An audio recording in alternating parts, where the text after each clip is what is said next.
ભારતીય લોકશાહી અને રાજનીતિના ઇતિહાસમાં એક કાળા અધ્યાય સમાન કટોકટી લાગુ થયાને આજે 25 જૂનના રોજ 51 વર્ષ પૂર્ણ થયા છે।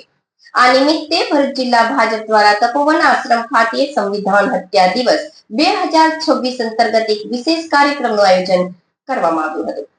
આ કાર્યક્રમ પૂર્વ મંત્રી છત્રસિંહ મોરી તેમજ દીવ દમણ અને દાદરા નગર હવેલીના પ્રભારી દુષ્યંત પટેલની વિશેષ ઉપસ્થિતિમાં યોજાયો હતો।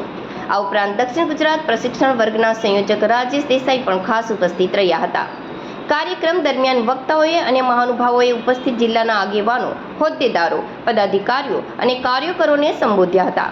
તેમણે કટોકટીના સમયગાળા દરમિયાન કઈ રીતે લોકશાહીનું ગળું ઘોંટવામાં આવ્યું હતું તેની વિગતવાર માહિતી આપી હતી। વક્તાઓએ ઉમેર્યું હતું કે તે સમયે દેશની રક્ષા કાજે સૌથી વધુ ત્યાગ અને સંઘર્ષ રાષ્ટ્રીય સ્વયંસેવક સંઘના કાર્યકર્તાઓ અને ભારતીય જનસંઘ દ્વારા કરવામાં આવ્યો હતો। જિલ્લા ભાજપ પ્રમુખ પ્રકાશ મોદીએ જણાવ્યું હતું કે આ કાર્યક્રમનો મુખ્ય હેતુ કટોકટીના સમયગાળામાં ભયાનક અનુભવોથી નવી પેઢીને અવગત કરાવવાનો છે, જેથી લોકશાહીની મૂલ્યવત્તા જળવાઈ રહે અને ભવિષ્યમાં ફરી ક્યારેય દેશમાં આવો અંધકારમય સમય ન આવે। જિલ્લા ભાજપ પ્રમુખ પ્રકાશ મોદી, મહામંત્રી જિગ્નેશ મિસ્ત્રી, પરેશ પટેલ અને નરેન્દ્રસિંહ પરમારના સફળ માર્ગદર્શન હેઠળ સમગ્ર આયોજનને આખરી ઓપ આપવામાં આવ્યો હતો અને મોટી સંખ્યામાં કાર્યકરોની ઉપસ્થિતિ વચ્ચે કાર્યક્રમ સફળતાપૂર્વક સંપન્ન થયો હતો। 25 જૂન એટલે સંવિધાન હત્યા દિવસ। 25 જૂન 1975 ના રોજ એ વખતના વડાપ્રધાન ઇન્દિરા ગાંધીએ આ દેશ ઉપર કટોકટી લાડી અને ભારતીય જનસંઘના અનેક આગેવાનોને કારાવાસમાં ધકેલ્યા હતા।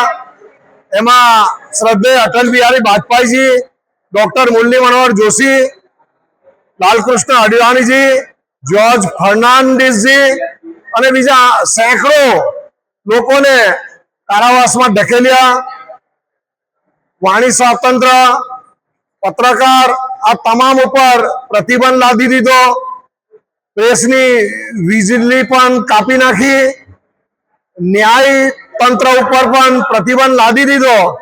એ રીતના અનેક પ્રતિબંધો તે વખતે લાદ્યા હતા અને એ રીતે આ કાળા કાયદા તરીકે એની પ્રજાએ ઘોષણા કરી હતી। સતત 21 માસ સુધી આ કટોકટી કાળ રહ્યો।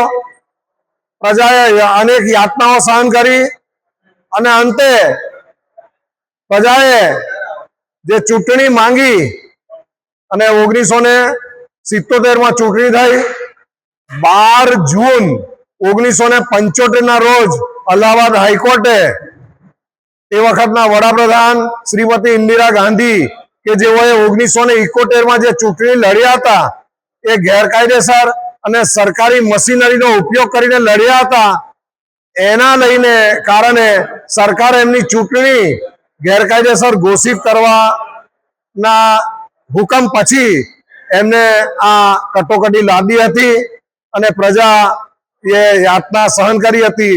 એટલે ભારતીય જનતા પાર્ટી તરફથી 25 જૂન કે જે કટોકટી લાદવાનો દિવસ હતો એ દિવસને દર વર્ષે કાળા દિવસ તરીકે ઉજવણી કરવામાં આવે છે અને લોકોને આની આવનારી પેઢીને પણ આની માહિતી આપવામાં આવે છે, આનાથી અવગત કરવામાં આવે છે।